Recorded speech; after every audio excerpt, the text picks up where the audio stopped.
Good morning. आज आपको मैं यहां पर पतले लेंस के लिए अपवर्तन का सूत्र इस टॉपिक को पढ़ा रहा हूं। इसमें हमारे पास एक पतला लेंस है। यहां पर उदाहरण के लिए हमने यहां पर कौन सा लेंस ले लिया? उत्तल लेंस। ये पतला लेंस है। पतला लेंस का मतलब है कि इसकी मोटाई कम है। तो इस लेंस की मोटाई हमने क्या मानी है? टी। ठीक है, कैसे निकालेंगे? लेंस के दो पृष्ठ हैं, पहला पृष्ठ ये वाला है, दूसरा पृष्ठ ये वाला है। इन दो पृष्ठों के जो ध्रुव हैं P1 और P2, ये दो ध्रुव हैं इसके। इन ध्रुवों P1 P2 के बीच की दूरी ये T, तो ये दूरी ही क्या होगी? लेंस की मोटाई होगी। और ये काफी कम है, लेंस पतला है। ये लेंस ऐसे माध्यम में रखा है कि इसके दोनों तरफ का माध्यम एक जैसा है। लेंस के इधर का माध्यम भी और इधर का माध्यम भी एक समान है। यानी अगर इधर y है तो इधर भी क्या है? y है। माना लेंस कांच का बना है, तो हम ये कह सकते हैं कि कांच का लेंस y में स्थित है। ये पतला लेंस है, उत्तल लेंस है, इसका हमने लिया हुआ। माना जो ये माध्यम बाहर वाला माध्यम है, इसका निरपेक्ष अपवर्तनांक कितना है? n1। ठीक है, और लेंस का पदार्थ का अपवर्तनांक n2 है। यानी अगर लेंस कांच का बना है तो हम ये कह सकते हैं कि कांच का निरपेक्ष अपवर्तनांक क्या है? n2। निरपेक्ष अपवर्तनांक का मतलब होता है कि जैसे कांच का निरपेक्ष अपवर्तनांक, तो इसका मतलब है कि कांच का निर्वात के सापेक्ष अपवर्तनांक। ठीक है, तो यहां पर इस लेंस का या इस कांच से बने लेंस का निरपेक्ष अपवर्तनांक n2 और इसके बाहर स्थित इन माध्यमों का अपवर्तनांक क्या है? n1 है। दोनों तरफ के सेम माध्यम। अब यहां पर ये लेंस दो पृष्ठों से मिलकर बना है। एक उत्तल पृष्ठ यार ये वाला पृष्ठ है। तो इस पहले वाले पृष्ठ का यहां पर ये मध्य बिंदु ये हो जाएगा इस पृष्ठ के लिए ध्रुव। ये क्या है इसके लिए? ध्रुव। और इस वाले पृष्ठ का ये मध्य बिंदु, इस वक्रीय भाग का मध्य बिंदु ये इसके लिए हो जाएगा ध्रुव। तो P1 P2 इन दोनों पृष्ठों के ध्रुव हैं। ठीक है, और इन ध्रुवों को मिलाने वाली रेखा ये क्या है? इसकी मुख्य अक्ष। ये मुख्य अक्ष है। ठीक हो गया।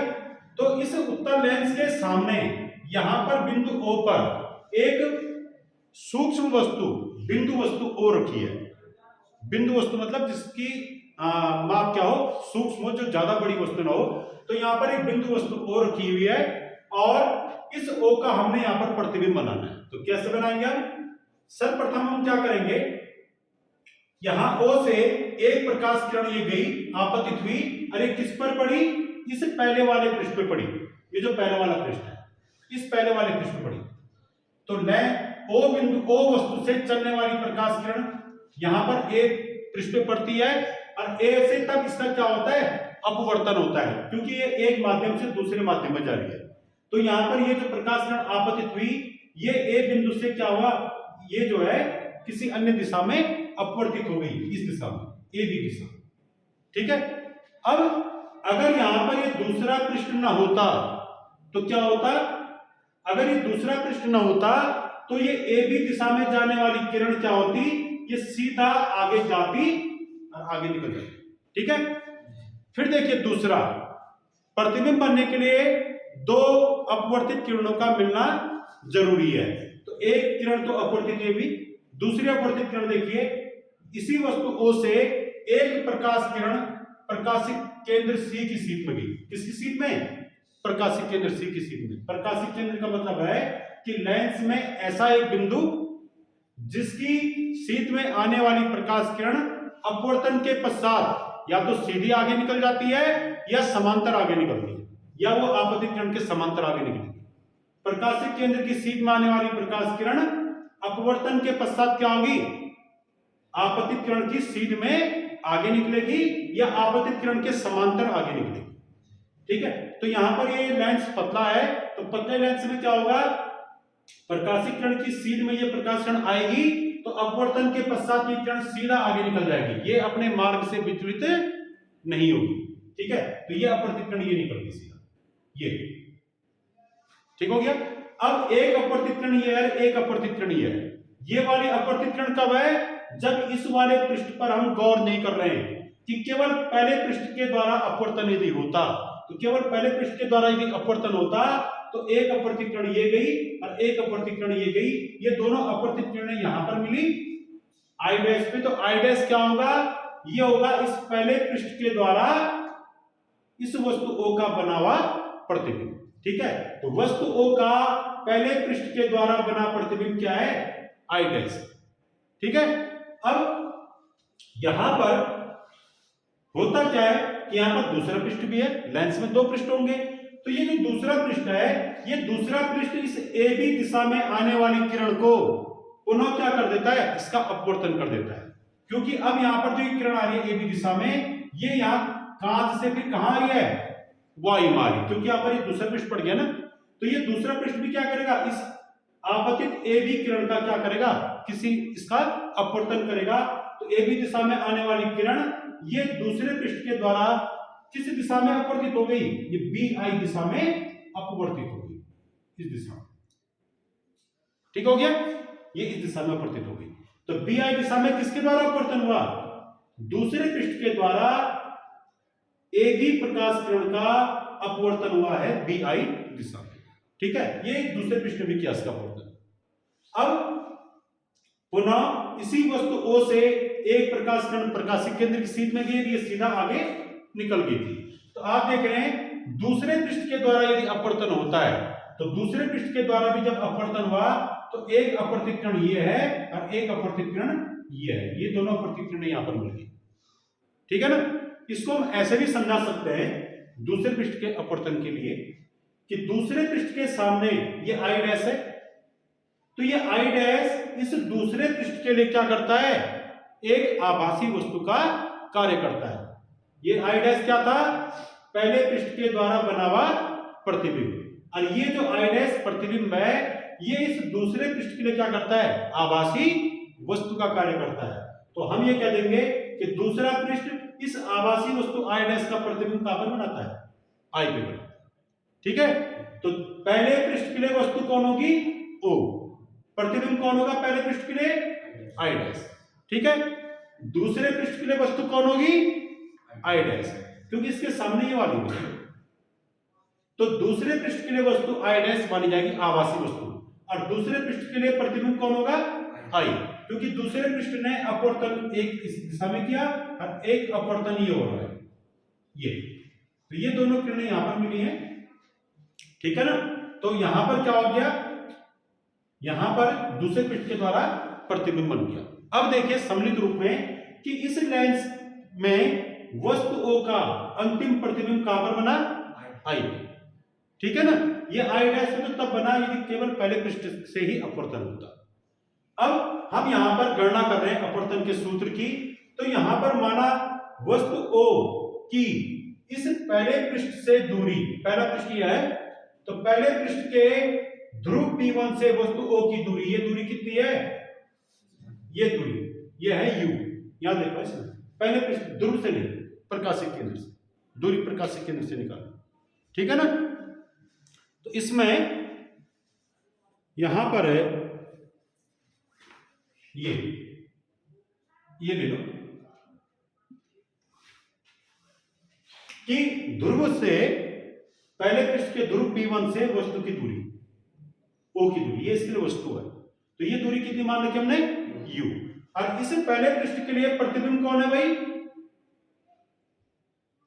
पहले पृष्ठ के लिए प्रतिबिंब कौन है, आई डैश। तो पहले पृष्ठ के लिए प्रतिबिंब की दूरी, तो पहले पृष्ठ से इस प्रतिबिंब की दूरी तो कैसे निकलेगी, वो आई डैश से ध्रुव P1 की दूरी, दूरी ध्रुव से निकालना, तो आई डैश से इस ध्रुव P1 की दूरी, ये दूरी कितनी है, V डैश। ठीक है ना, तो पहले पृष्ठ के लिए हो गया। अब हम क्या करेंगे, पहले पृष्ठ के लिए अपवर्तन का सूत्र लगाएंगे। पहला पृष्ठ हो या दूसरे पृष्ठ हो, ये कैसे पृष्ठ हैं, ये हैं गोलीय पृष्ठ। तो गोलीय पृष्ठ के लिए अपवर्तन का सूत्र क्या होता है, क्या है गोलीय पृष्ठ के लिए अपवर्तन का सूत्र,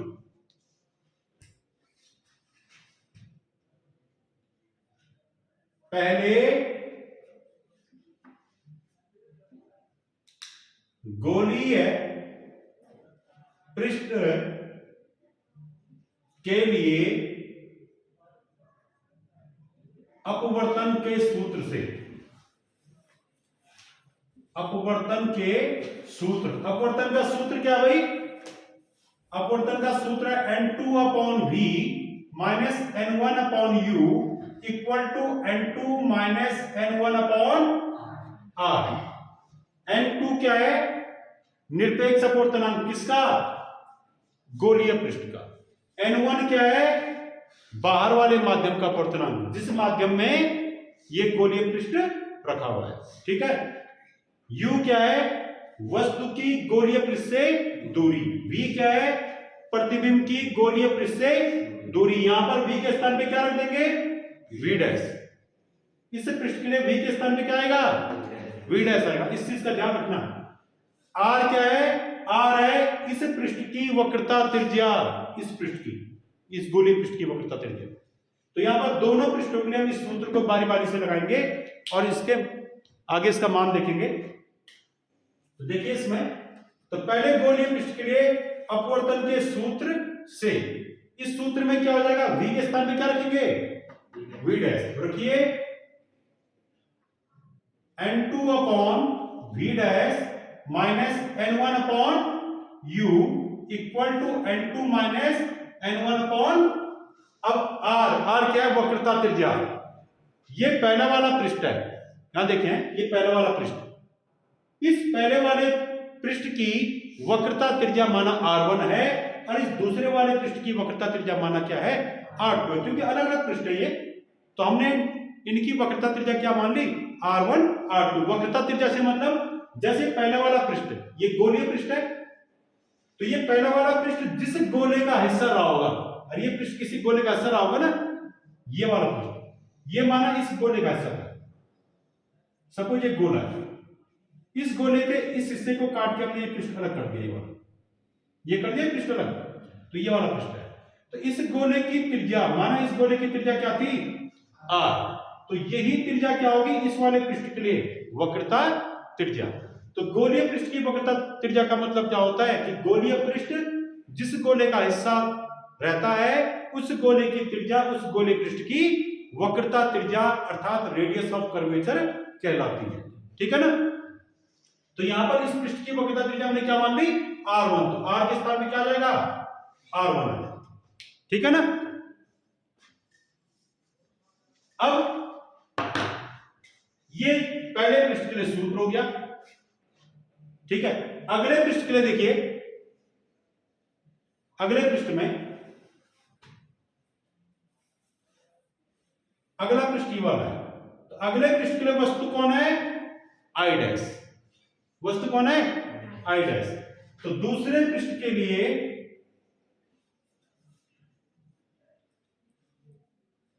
दूसरे पृष्ठ में भी आप अपवर्तन का सूत्र लगाइए। अपवर्तन के सूत्र से। ठीक है। तो अपवर्तन का सूत्र क्या होगा? यही वाला है, N2 upon V minus N1 upon U equal to N2 minus N1 upon R। इसी सूत्र से हम यहां पर मान रखेंगे। यहां देखिए, ध्यान दीजिए इसको। यहां पर इस पहले वाले सूत्र में V के अंश में क्या लगा है? N2। N2 माने जो N2 माने जिस माध्यम में प्रकाश किरण ने प्रवेश किया। N1 माने जिस माध्यम से प्रकाश किरण आ रही थी। ठीक हो गया ना? ये तो पहले वाले पृष्ठ के लिए था। पहले वाले पृष्ठ में किस माध्यम से प्रकाश किरण आ रही थी? N1 वाले से। और किस माध्यम में प्रकाश किरण की? N2 अपवर्तनांक वाले माध्यम में। पर जब हम इस दूसरे पृष्ठ से अपवर्तन देखेंगे तो दूसरे पृष्ठ से अपवर्तन में क्या हो रहा है?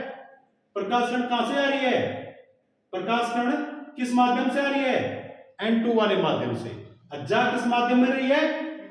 N1 वाले माध्यम में। अर्थात दूसरे पृष्ठ से अपवर्तन के लिए हम क्या करेंगे? जब इसके अपवर्तन का सूत्र बनाएंगे तो उसमें N1 के स्थान पे N2 आएगा और N2 के स्थान पे N1 आएगा। क्यों? देखिए, इस जब ये पहले वाला पृष्ठ देख रहे हैं तो इसमें इसके बाहर का माध्यम क्या है? प्रकाश किस माध्यम से आता? N1 वाले से। और जा किस माध्यम में रहता? N2 वाले में। तब तो ये सूत्र बनता है। अब यहां इस दूसरे पृष्ठ में उल्टा हो गया। दूसरे पृष्ठ में क्या हुआ? प्रकाश किस माध्यम से आ रहा है? N2 वाले से। और जा किस माध्यम में रहा है? N1 वाले में। तो वो यहां पर आप क्या कर देंगे? इनको अदला बदली कर देंगे, इंटरचेंज कर देंगे, N2 के स्थान पे N1, N1 के स्थान पे क्या रखेंगे, N2 रख देंगे, क्योंकि प्रकाश यहाँ N2 से N1 वाले अपवर्तनांक वाले माध्यम में जा रहा है, तो यहाँ N2 के स्थान पे क्या रखेंगे, N1, क्योंकि N2 का मतलब क्या होता है, जिस माध्यम में प्रकाश गया, तो यहाँ किस माध्यम में गया प्रकाश, N1 वाले में, तो यहाँ पर N1 वाला रख देंगे। यहाँ पर N1 के मतलब क्या है, जिस माध्यम से प्रकाश आया, तो दूसरे पृष्ठ वाले के बारे में जब हम देख रहे हैं, तो दूसरे पृष्ठ से अपवर्तन में प्रकाश कहां से आ रहा है, N2 वाले माध्यम से, यहीं से तो आ रही है, यही तो आ रही है प्रकाश किरण, ठीक है ना। तो यहाँ पर प्रकाश आ रहा है N2 वाले माध्यम से, तो N1 के स्थान पे क्या हो जाएगा, इस टाइम N2 हो जाएगा, ठीक है। तो N1 के स्थान पे N2, N2 के स्थान पे N1 रखना है जब हम दूसरे पृष्ठ को देखेंगे, ठीक है। तो रखिए इसमें, यहां पर तो क्या हो जाएगा, N1 अपॉन V का मतलब क्या होता है भाई, प्रतिबिंब की पृष्ठ के ध्रुव से दूरी, इस दूसरे पृष्ठ के लिए प्रतिबिंब कौन है, I, तो इस I की इसके पृष्ठ का ध्रुव कौन है, दूसरे पृष्ठ का ध्रुव P2, तो यहां से लेके यहां तक की दूरी क्या है, इन दोनों के बीच की दूरी V, ठीक है ना। ये दूरी कितनी है, V है, तो हम यहां पर V के स्थान में क्या रख देंगे, N2 अपॉन V के स्थान में क्या हो जाएगा, N1 upon V minus N1 upon U, N1 के स्थान में क्या जाएगा, N2 अपॉन U माने प्रतिबिंब की, सॉरी U का मतलब क्या होता है, वस्तु की पृष्ठ के ध्रुव से दूरी, इस दूसरे पृष्ठ के लिए वस्तु कौन है, आवासी वस्तु I डैश, ये है इसका आवासी वस्तु, ये दूर पड़ जाता है, दूर इसमें पड़ गया क्योंकि बीच में ये वाला पृष्ठ आ गया था, तो इस पृष्ठ के लिए वस्तु O नहीं होगी, बल्कि कौन होगी, I डैश, वस्तु O इसलिए नहीं होगी क्योंकि इस दूसरे पृष्ठ और इस वस्तु के बीच में एक अन्य पृष्ठ आ गया, इसको नहीं मानेंगे वस्तु उसको मानेंगे जिसमें कोई अन्य पृष्ठ बीच में ना आए, तो दूसरे पृष्ठ और I डैश के बीच में कोई अन्य पृष्ठ नहीं है, तो इसको मानेंगे आवासी वस्तु, ठीक है ना। आवासी वस्तु की इस दूसरे पृष्ठ के ध्रुव से दूरी, ये दूरी कितनी होगी बताइए, देखिए ये दूरी कितनी है टोटल, यहां से लेके यहां तक की दूरी है V डैश, ठीक है। हमें चाहिए क्या, इस I डैश की P2 से दूरी, ये I डैश P2, ये कितना हो जाएगा भाई, ये कितना है T, ये कितना है T, और ये कितना है V डैश, तो ये कितना हो जाएगा, ये हो जाएगा V dash minus T, V dash minus T, ये मान आप रख देंगे, ठीक है।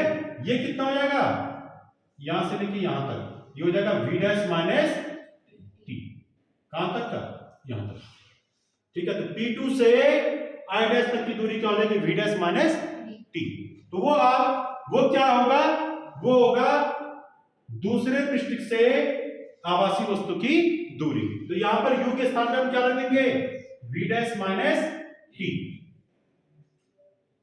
इक्वल टू अगला N2 minus N1 upon R2 क्या है, दूसरे पृष्ठ की वक्रता त्रिज्या है, ठीक है ना, इतना हो गया। अब देखिए इसको लिखिए समीकरण नंबर 1, इसको समीकरण नंबर 2, हमने क्योंकि लेंस माना है पतला, लेंस क्या माना है, पतला माना है, तो पतले लेंस का मतलब है कि T का मान क्या मान सकते हैं हम, नगण्य मान सकते हैं, तो यहां पर लिख देंगे हम पतले लेंस के लिए T का मान क्या हो जाएगा, टेंड्स टू 0, T का मान 0 की ओर अग्रसर होगा, ठीक है। ये लेंस जितना ज्यादा पतला होगा T का मान उतना क्या होगा, कम से कम होगा, इस कारण हम यहां पर क्या कर सकते हैं, V डैश माइनस T को V डैश के बराबर लिख सकते हैं, यानी T इतना कम होगा कि V डैश में से T को घटाओ चाहे ना घटाओ कोई खास फर्क रिजल्ट पे नहीं पड़ेगा, ठीक है। तो V डैश माइनस T के स्थान पे क्या रख देंगे, यहाँ पे V डैश रख देंगे, तो तब जो है समीकरण नंबर 2 में पतले लेंस के लिए समीकरण नंबर 2 को हम दोबारा बनाएंगे, पतले लेंस के लिए, तो बनाइए इसको, तो क्या हो जाएगा, दूसरे पृष्ठ के लिए अपवर्तन का सूत्र अब नए सिरे से क्या हो जाएगा, ये हो जाएगा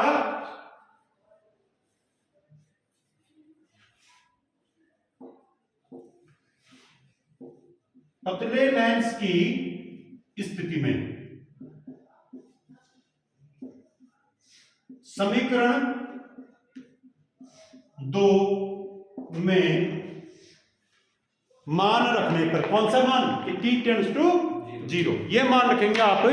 अब देखेंगे आगे क्या आ रहा है, तो रखिए इसको, ये क्या हो जाएगा, समीकरण नंबर 2 क्या था, n1 upon v minus n2 upon v dash हो जाएगा, बराबर n2 माइनस, नो n2 नहीं, n1 माइनस n2। मैंने कहा ना n1 के स्थान पे n2 और n2 के स्थान पे क्या रख दो, n1 रख देना था ना, ठीक है, अपॉन R2। ये हो गया आपका समीकरण नंबर 3, ठीक हो गया।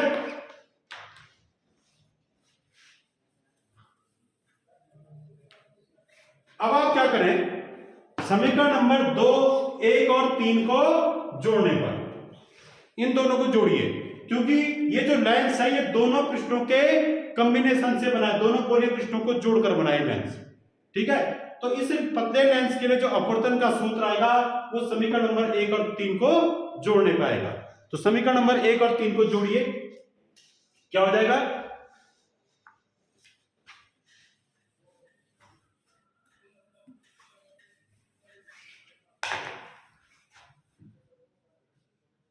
समीकरण 1 धन समीकरण 3 से क्या हो जाएगा, जोड़िए इन दोनों को, तो बाएं पक्ष में बाएं पक्ष जोड़िए, दाएं पक्ष में दाएं पक्ष जोड़िए, तो जोड़िए। तो जब हम इन दोनों के बाएं पक्ष जोड़ेंगे तो n2 अपॉन v डैश और n2 अपॉन v डैश, एक प्लस में एक माइनस में कैंसिल हो जाएगा ना, उतना ही प्लस में उतना ही माइनस में कैंसिल हो गया। क्या आया यहां से, प्लस में क्या आया, n1 अपॉन v, फिर minus n1 upon u equal to क्या आ गया, n2 minus n1 upon r1, ठीक है।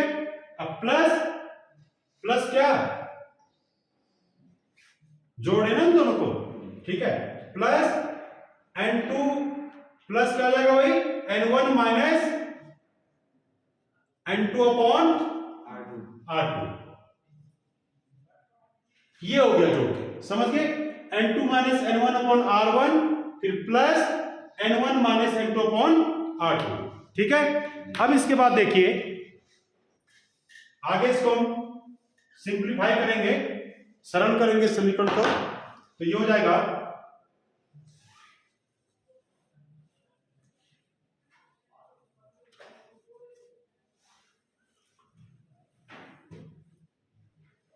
n1 upon v minus n1 upon u, ये ऐसे नोट किए, इक्वल टू, यहां पर देखिए इस वाले में n2 minus n1 upon r1, ठीक है ना, थोड़ा मैं इनको हटा देना यहां से,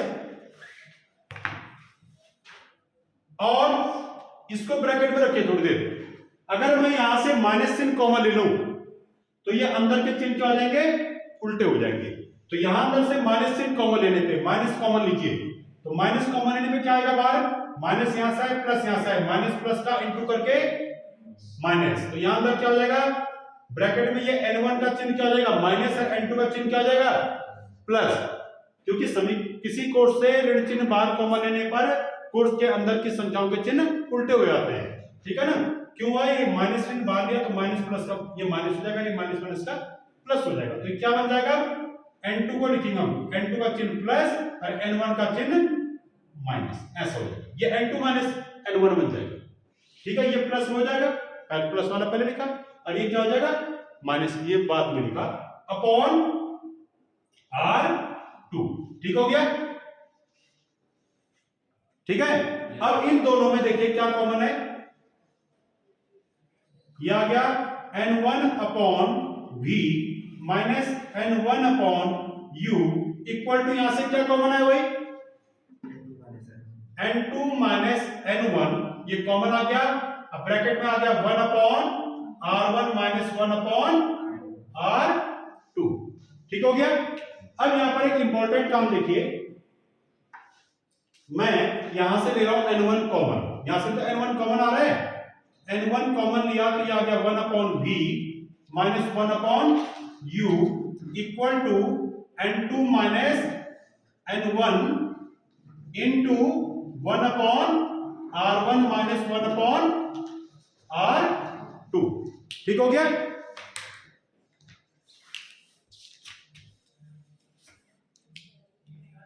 इतना हो गया। अब क्या करेंगे, इस n1 को यहां ले आइए। यहां देखो क्या कर रहा हूं मैं, ये आपने लिख दिया। इसके बाद ये n1 हम सिर्फ इसका मान निकालें 1/v माइनस 1/u, ये इक्वल टू क्या हो जाएगा 1/v minus 1/u equal to ये n1 यहां आ जाएगा इसके अपॉन में, इसके हर में आ जाएगा, डिनोमिनेटर में आ जाएगा। यहां इनटू में है तो ये यहां का जाएगा डिनोमिनेटर हर में जाएगा, तो ये क्या हो जाएगा n2 minus n1 upon n1 into 1/r1 minus 1/r2। ठीक हो गया। अब इसके बाद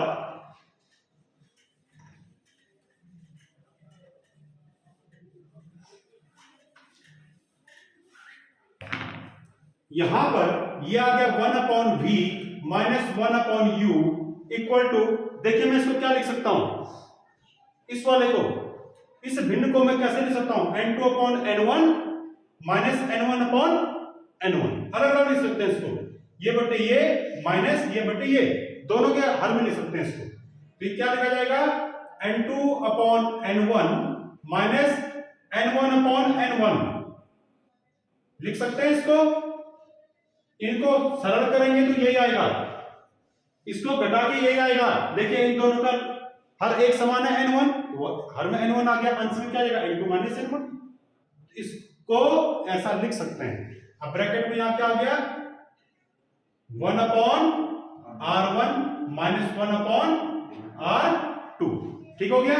अब देखिए ये हो गया 1/v minus 1/u equal to n2/n1 क्या चीज है, n2/n1 को हम लिख देते हैं 1 and 2। कल बताया आपको 1 and 2 का मतलब दूसरे माध्यम का पहले माध्यम के सापेक्ष अपवर्तनांक, इसको ऐसा लिखा जाता है। 1 and 2 का मतलब ये n2/n1 होता है, माइनस n1/n1, ये तो 1 बन गया। अब ब्रैकेट में आपके 1/r1 माइनस 1/r2, ये आ गया आपका समीकरण नंबर 4। ठीक हो गया, समझ गए इसको। अब देखिए इसके बाद यहां पर हम दो केस लेंगे। ठीक हो गया कि यहां पर हम क्या लेंगे, दो केस लेंगे।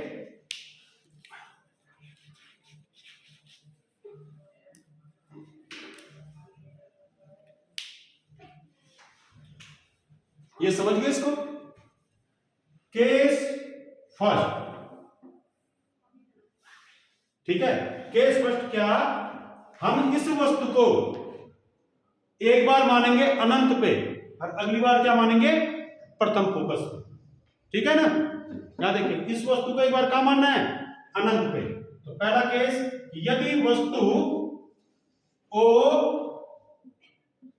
अनंत पर है तब इसका प्रतिबिंब कहां बनेगा भाई,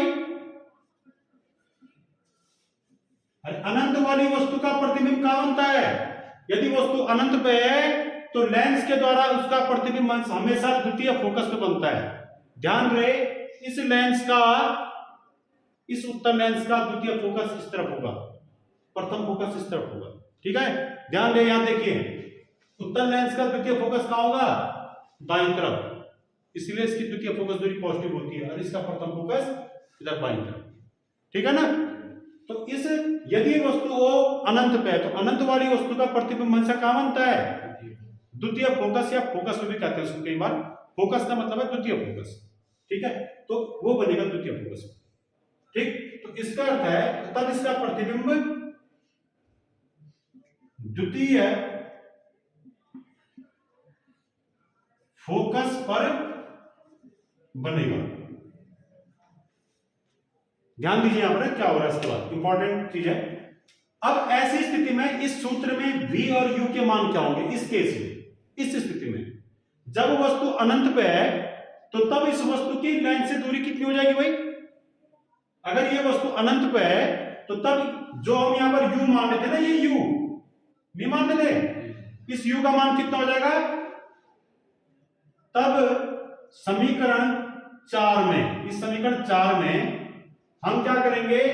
u बराबर रखेंगे अनंत, क्योंकि वस्तु o कहां पर है? अनंत पे।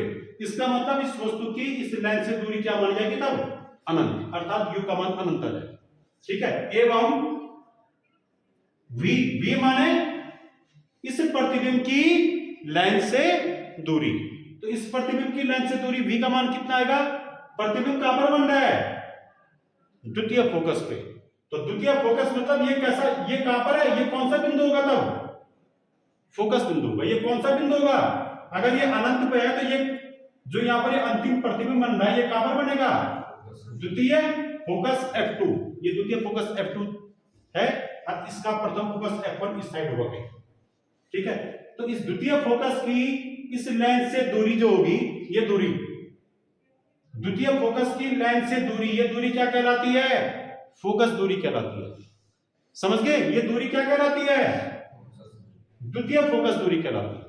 द्वितीय फोकस की लेंस से दूरी, ये दूरी कहलाती है द्वितीय फोकस दूरी। जबकि हमने इस दूरी को यहां क्या लिखा है? v लिखा है। तो v के स्थान पे क्या आ जाएगा? F2। F2 का मतलब है लेंस की द्वितीय फोकस दूरी। लेंस की दो फोकस दूरी होती है, प्रथम फोकस दूरी, द्वितीय फोकस दूरी। द्वितीय फोकस दूरी को ही मुख्य फोकस दूरी कहा जाता है। ठीक है, लेंस के दो फोकस बिंदु होते हैं, प्रथम फोकस, द्वितीय फोकस। ठीक है, द्वितीय फोकस की परिभाषा क्या है कि अनंत से आने वाली प्रकाश किरणें उत्तल लेंस से अपवर्तन के पश्चात जिस बिंदु पर मिलती हैं, वो बिंदु कहलाता है द्वितीय फोकस। और उस बिंदु की लेंस से दूरी, प्रकाशीय किरण से दूरी, द्वितीय फोकस दूरी कहलाती है। वो है उसकी परिभाषा। अब प्रथम फोकस की परिभाषा क्या है कि उत्तल लेंस में मुख्य अक्ष पर ऐसा बिंदु जिससे आने वाली प्रकाश किरणें अपवर्तन के पश्चात मुख्य अक्ष के समांतर हो जाती हैं, तो वो बिंदु कहलाता है प्रथम फोकस बिंदु। मुख्य अक्ष पर स्थित ऐसा बिंदु जिससे चलने वाली प्रकाश किरणें अपवर्तन के पश्चात मुख्य अक्ष के समांतर हो जाती हैं, वो बिंदु प्रथम फोकस बिंदु कहलाता है। वो इधर होगा प्रथम फोकस। अब प्रथम फोकस की लेंस से दूरी कहलाती है प्रथम फोकस दूरी। ठीक है, मुख्य फोकस दूरी का मतलब है द्वितीय फोकस दूरी। तो यहां पर v के स्थान पे क्या रख देंगे? F2। तो इस समीकरण नंबर 4 में u और v के मान इसको रखिए, इनफिनिटी और F। समीकरण 4 में ये रखने पर तो रखिए इसको, ये क्या हो जाएगा? 1/v के स्थान पे क्या आ जाएगा? F2 minus 1/infinity equal to 1 and 2 minus 1, और ये 1/r1 माइनस 1/r2। ये क्या हो जाएगा भाई? ये कितना आ जाएगा? 1/infinity का मतलब होता है 0। अनंत का किसी संख्या में भाग देने में 0 आता है, ये 0 बन जाएगा। ये क्या बन जाएगा? 1/infinity 0। तो यहां पर क्या आ जाएगा? केवल यहां पर आएगा केवल 1/f2। ठीक हो गया? ये हो जाएगा आपका समीकरण नंबर 5। ठीक है, अब दूसरा केस लीजिए। दूसरा case, case second. Case second में क्या करेंगे आप? ठीक उल्टा, यहां पर वस्तु कहां मानी? अनंत पे। तो प्रतिबिंब कहां पर बना? फोकस पे। अब यहां पर वस्तु कहां पर मानो? फोकस पे। कौन से फोकस पे? इधर कौन सा फोकस होता है? इधर की साइड लेंस का, उत्तल लेंस का इधर की साइड कौन सा फोकस होता है? प्रथम फोकस। यदि वस्तु O प्रथम फोकस पर है, यदि वस्तु O कहां है? प्रथम फोकस पे है, तब इसका प्रतिबिंब कहां बनेगा? ये ध्यान रहे, प्रथम फोकस पे जो वस्तु होती है उसका प्रतिबिंब हमेशा अनंत पे बनता है। फोकस पर रखी गई वस्तु का प्रतिबिंब कहां बनता है? लेंस के द्वारा अनंत पे बनता है। तो यहां पर ये वस्तु प्रथम फोकस पे है, तो तब इसका प्रतिबिंब कहां बनेगा? अनंत पर बनेगा।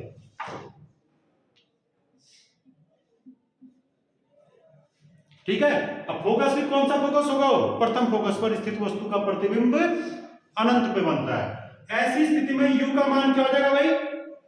अब ये वस्तु O यहां पर है, ये कौन सा बिंदु है? हमने माना प्रथम फोकस।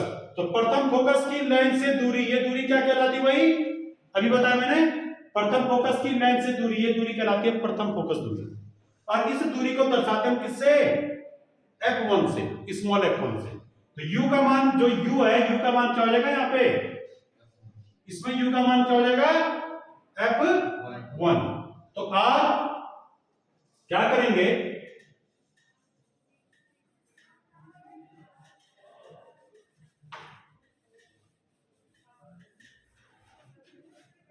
यहां पर तब समीकरण जो 4 था उसमें u के स्थान पे तो क्या रख देंगे? f1। u के स्थान पे क्या रखेंगे यहाँ पे? ये हो जाएगा f1 प्रथम फोकस दूरी, और v के स्थान पे अनंत, क्योंकि प्रतिबिंब कहां बन रहा है? अनंत पे। यानी ये v जो ये अंतिम प्रतिबिंब था, ये कहां पर बन रहा होगा? तब ये तब यहां पर न होकर अनंत पे बन रहा होगा। तो इस v का मान क्या हो जाएगा? ये अनंत के बराबर हो जाएगा, क्योंकि प्रतिबिंब अनंत में बन रहा है, तो v बराबर अनंत रखने पर। तो समीकरण नंबर 4 में क्या होगा, क्या करेंगे आप? u बराबर अगली स्थिति में f1 और v बराबर क्या रखेंगे? अनंत। कब? जबकि वस्तु प्रथम फोकस पे है और इसका प्रतिबिंब अनंत पे बन रहा है। ये दोनों स्थिति लेनी है बारी बारी से। पहली स्थिति के लिए सूत्र नंबर 5 आया, अब दूसरी स्थिति के लिए अब निकाल रहा हूं सूत्र। कैसे? समीकरण नंबर 4 जो थी यहाँ पे, समीकरण नंबर 4 क्या थी? समीकरण नंबर 4 को दोबारा लिख रहा हूं मैं। क्या था समीकरण number 4? 1/v minus 1/u equal to 1 and 2 minus 1 into 1/r1 minus 1/r2। ये था ना? तो इसमें v के स्थान पे रखिए अनंत और u के स्थान पे रखिए f1। ठीक है, रखिए इसमें, यह आ जाएगा 1/v के स्थान पे क्या आ जाएगा? अनंत, माइनस u के स्थान पे क्या आ जाएगा?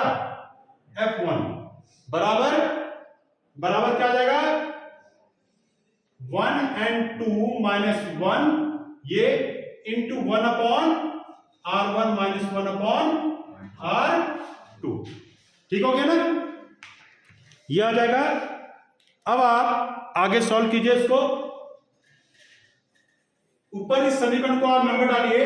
ये हो गया समीकरण नंबर 6। तो समीकरण 5, हाँ इसको देखिए हल करके। 1/∞ का मतलब क्या होता है? 0। तो ये 0 तो लिखेंगे नहीं आप, ये हो जाएगा माइनस इतना। ठीक हो गया? अब यहां पर देखिए, इस माइनस को यहां ले आइए, तो ये क्या हो जाएगा? 1/f1। हाँ कितना बचा यहां पे? Minus 1/f1 equal to 1 and 2 minus 1 into 1/r1 minus 1/r2। ठीक हो गया? अब समीकरण 5 और 6 से, समीकरण 5 व 6 से इन दोनों से क्या निष्कर्ष निकला? इन दोनों समीकरणों में दाएं पक्ष बराबर है। देखो, इन दोनों के दाएं पक्ष बराबर है, तो इनके बाएं पक्ष में क्या होंगे? बराबर होंगे। तो इससे हम ये लिख सकते हैं कि 1/f2 equal to minus of 1/f1। ठीक हो गया ना? और इससे इनको व्युत्क्रम कीजिए, दोनों तरफ उल्टा कीजिए इसको, तो ये हो जाएगा f2 बराबर माइनस ऑफ f1। यानी उत्तल लेंस हो चाहे अवतल लेंस हो, दोनों की फोकस दूरियां f1 f2 क्या होंगे? के मान आपस में बराबर होंगे। ऋण चिन्ह यहां पर यह प्रकट कर रहा है कि यदि द्वितीय फोकस दूरी दाईं तरफ है तो प्रथम फोकस दूरी कहां होगी? बाईं तरफ होगी। ये दोनों फोकस दूरियां लेंस के विपरीत होती है। ठीक है ना?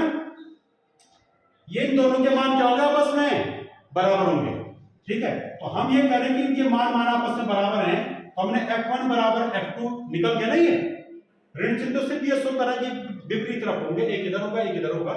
f1 बराबर f2, और हमने क्या मान लिया? इसको किसके बराबर मान लिए? हमने माना f1 f2 दोनों के मान किसके बराबर है? f के बराबर। यानी f1 का मान भी f और f2 का मान भी f।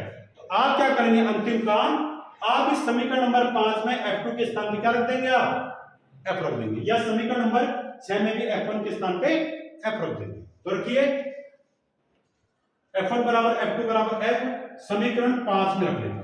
तो रखिए समीकरण 5 में रखने पर, तो रखिए इसको, क्या हो जाएगा? ये समीकरण नंबर 5 में f2 के स्थान पे क्या रख देंगे?